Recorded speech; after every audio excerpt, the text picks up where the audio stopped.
In the matter of seeking the will of God, you have an opportunity to receive spiritual knowledge. Sometimes you can just kneel and you are praying in the matter of prayer, and then God begins to give you some strategic insight. That was how I heard my wife. I think Joshua was the only one that was there then. And we formed a circle with the people that lived with us on the 1st of January, praying and said, Lord, we commit ourselves to you this year. And the Lord spoke to me.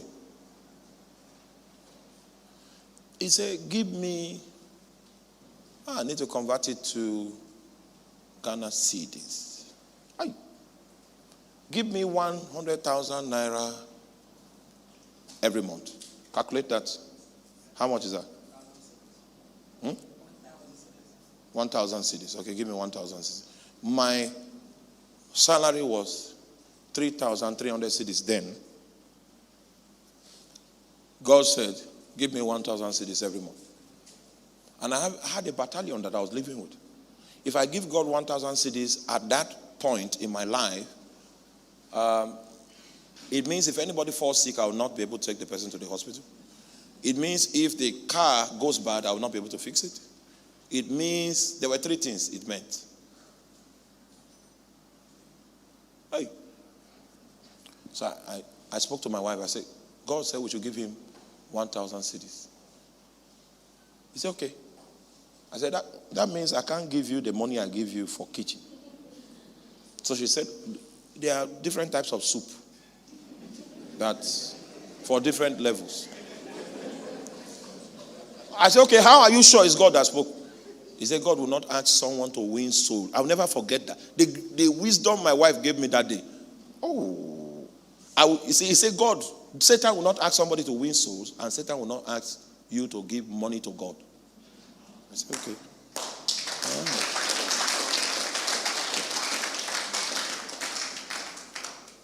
You see, that was a dealing. Are you with me? So we as a family now accepted, yes. Do you know before the month ended, are you with me? Before that month ended, for me to register my first level of obedience on that matter. Are you there? Yeah. Our chief executive in the agency where I was working visited my zone. When he left after his visit, he felt I was underrated. And he felt I was at a wrong place for my potential.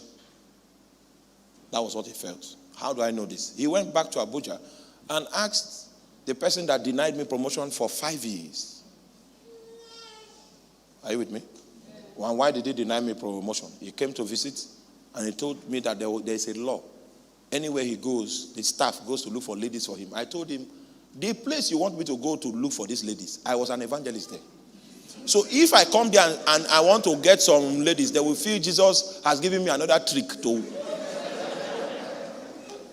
They will feel it's a Jesus trick. Because they know me. I was a radical. Hey, Jesus. I troubled the whole environment with Jesus.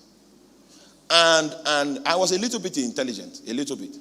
So if I present Jesus to you, you will need to be related to Satan not to accept. I was good at what I did. So I told him, see, this is your job. Cannot make me do what you're asking. You are not big enough to. So he said, he will not promote me again. I said, promotion. Don't worry. So we agreed that I should not be promoted. So for 5 years, he didn't promote me. When our chief executive visited our zone and left with that impression, because he engaged me, how will we solve this problem? I gave him an idea. What of that problem? I gave him another idea.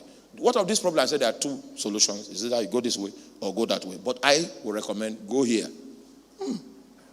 He didn't say anything. Those were management interactions. It became a stalemate because there was no wisdom. He came to visit me and just in a conversation, he said, what did you study? I studied this. So he felt I was in the wrong station. That I should be where the action is happening. And went back, asked that guy that said, I will not be promoted to go get my file. When they got my file, I've never been promoted. He said, this is sacrilege.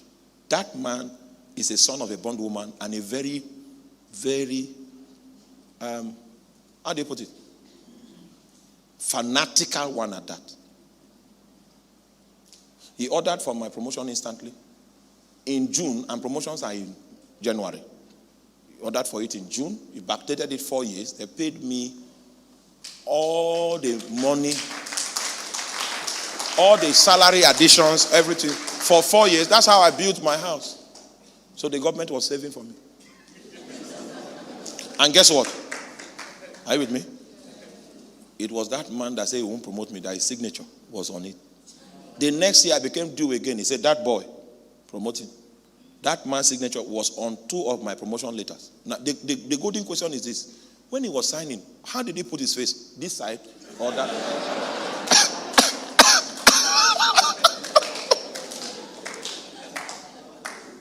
Every time you turn your face to pray is an opportunity for spiritual knowledge.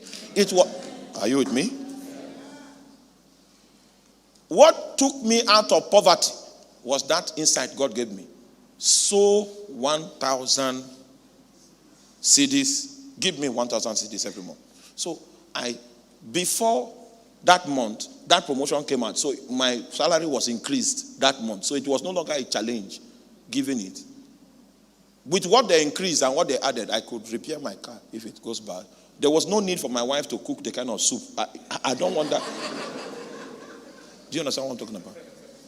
Every moment of prayer is an opportunity for God to deal with you. Every time you have occasion to seek the will of God is an opportunity for God to deal with you. Spiritual knowledge should be the product of this form of interface.